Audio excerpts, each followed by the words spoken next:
Today we have the pleasure of welcoming our Fire Chief, Norm Clarke, to our Channel 18 studios. And I originally enticed Norm to come because I heard this weather reporter tell us that the ground was very dry, the air was very dry, and at the time winds were high, and that was an extreme danger for fire safety. So Norm, you're going to start us off and give us some tips on how to prevent ourselves from getting hurt under those circumstances. Well, thank you for having me in, Paul, and hello to everybody at home. Today is actually a red flag day. We're notified every morning during burning season from the state fire marshal and through the county radio system. Every fire department on Cape Cod is given the weather forecast, and they also give us a report from the DEP on air quality and whether they recommend open air burning. Open air burning goes from January to May. It's something that I think is great for the citizens to be able to get out and clean up the yard and burn sticks and tree limbs and that part. I want to just quickly say to you that a misnomer on open air burning is it's not for leaves. It's not for your trash. It's not for building materials. It's for sticks and brush of that type. The reason for that is, I don't know if you've ever had a neighbor that's trying to burn a pile of leaves and it smokes the whole neighborhood and everybody gets angry. So that's not what it's for. It's a convenience, again, from January to May, for you to clean up your yard with sticks and some brush. Today, the State Fire Marshal has called it a red flag day. This is a red flag day for southeastern New England, with the exception of Cape Cod, with the exception of Barnstable County. We take into consideration humidity, winds. Has the foliage come out, which it hasn't.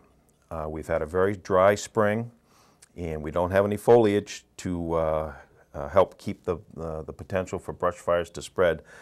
So today, even though we're not considered on Barnstable County a red flag day, you still have to be careful. I think we take this all too lightly.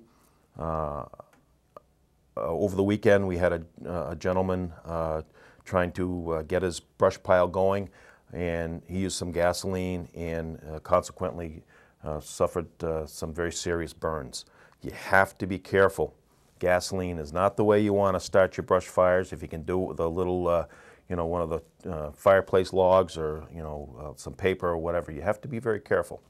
And, there are rules. When you come into the station to get your permit, and you do need a permit, it's a $10 permit. There are rules that help guide you to do this safely. So right now, throughout New England, we have to be very careful because if these brush fires get going, we are very challenged with that. We're not set up so much as they are like in the Midwest to deal with these serious brush fires. So we just ask everybody to, one, be careful. We don't want anybody hurt, especially when it's so dry out. And we don't want you to be a nuisance to your neighborhood. And we don't want you to burn your house down.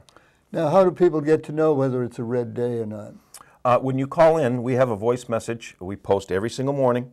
It will say whether we're allowing burning or not. And the message may say there are dry conditions and we want you to be extra careful. Now, what would be a safe way to burn, to start a fire to burn whatever you want to burn? Well, again, you want to stay away from leaves and trash and building materials, and I mention those things because we do have to go out and address complaints, and we have to address, obviously, if it gets away from people. The best way is to make sure the brush is dry and keep it 75, 100 feet away from any structure.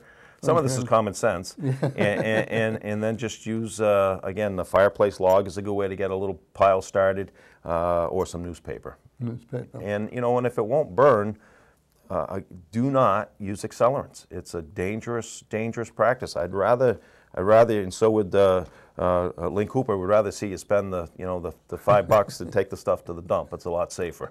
Okay, now people going through their records, they may have old checks that they want to get rid of and they don't want to send them to the dump. Those are hard things to burn.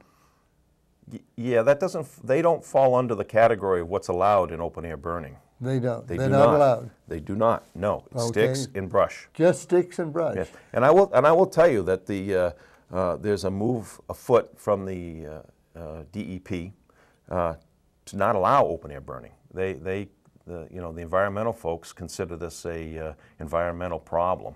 You know, smoke in the environment is a problem, and so I can see in the near future that this practice that we've all enjoyed for many, many years will end. Okay. Well, it'll be safety. It's a safety issue, and it's a environmental quality, an air quality issue as well. So you know what was it, a year or two we even had the smoke from the fires in Canada come down, and it's not a healthy thing. Smoke's not healthy to be breathing. So I can't say for sure, but I do know that the environmental folks are taking a hard look at this practice.